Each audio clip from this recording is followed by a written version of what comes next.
Hello, folks. Welcome back to the Mount Vernon Independent Film Festival. My name is Kouamy Davis-Brown, and I am here with the lovely Vicky. Hello, I'm Sònia Victoria Werner, or Vicky for short, and I am an actress and the co-founder and CEO of Lighthouse Ladies, a wonderful production company based in the city. Oh, nice, nice. Please tell me more about your production company and how did it come about? What were your Yes. inspirations? Well, I'm so excited to be here. We just had the most amazing panel about a lot of these producing 101 tips. But we actually were unofficially founded in 2021. We created a film from the ground up, just four of us, women making everything with no other crew, just us doing directing, acting, producing, sound, gaffing, editing, a million and two things. Yes. And then we decided to come together. We loved that we had such varied skill sets. And from there, built a business plan, defined what made us different, how we could do it better, and then Lighthouse Ladies was officially born in 2023. Hey, nice. Yeah. That's really cool. And please tell us more about doing that during a difficult time because if nobody knows, those are the times during COVID. Yes. So so it was a very quiet time, but at the same time hectic time. So please tell us more about that. Yeah, yeah. Even closer? Okay, I was afraid of it peaking. Got it. No, it's a great question. During the pandemic, I'm actually pretty grateful that we all came together at that time. We were one of the only four friends in our friend group that were back in the city at that time. And so I think it was really exciting to be able to create something at a time where not a ton was being created.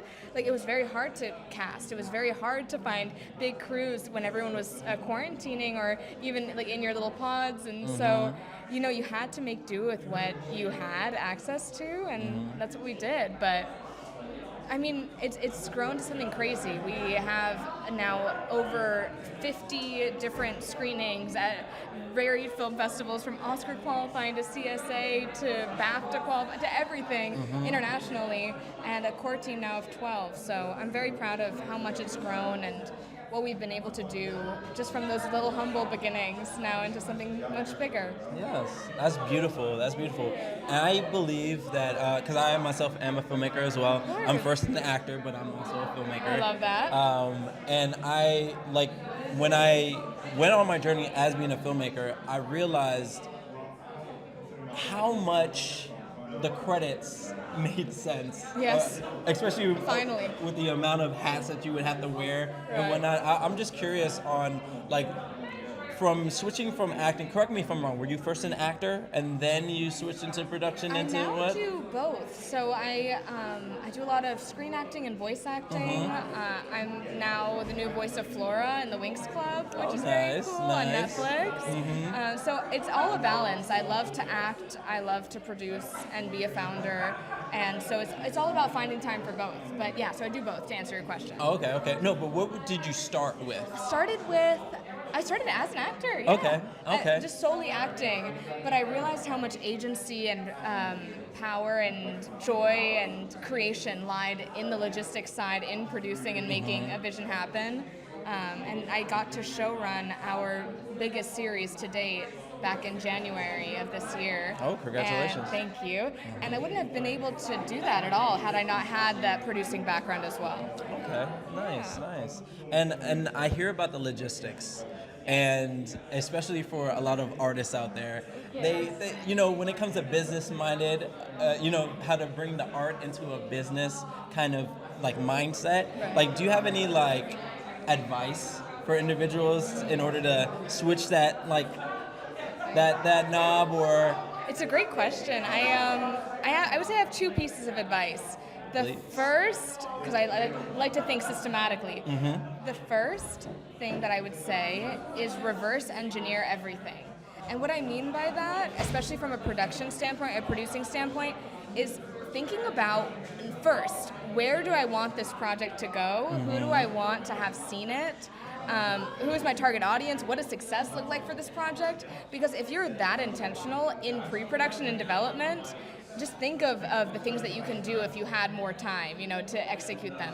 You give yourself the runway and the lead time. I love that.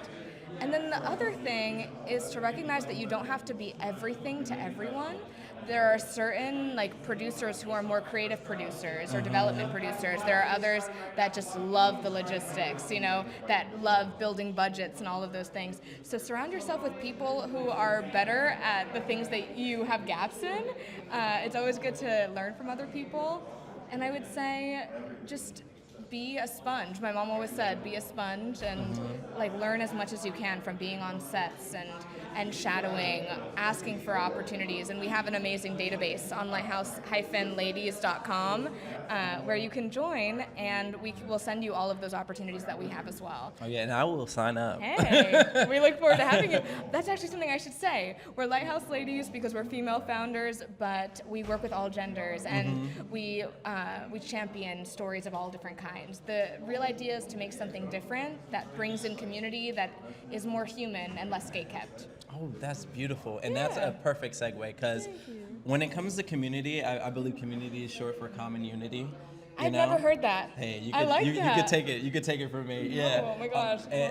And when it comes to cast and crew, I believe that they are like one of the biggest communities, especially when it comes to creating said art. No matter how big, no matter how small, no matter how long you've stayed with said community. So I'm curious.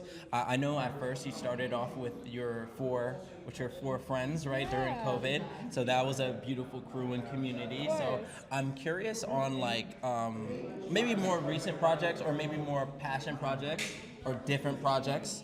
What type of community or how did you develop said community, would you say? That's a great question.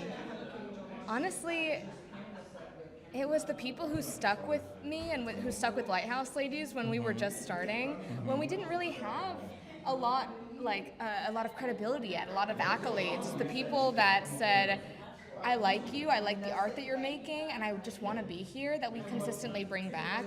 Some of the people that we worked on with from the very start, we bring back for our big studio projects, and it's always really rewarding. But we also have a society division at Lighthouse Ladies where we have very intentional community events. Like we have the Lighthouse Lounge where we pair you with creatives that we think that you need to meet instead of making it a free-flowing mixer, which I often find overwhelming. We also have Tangible Takeaways, which is a panel plus a workshop where you can, I'll go back.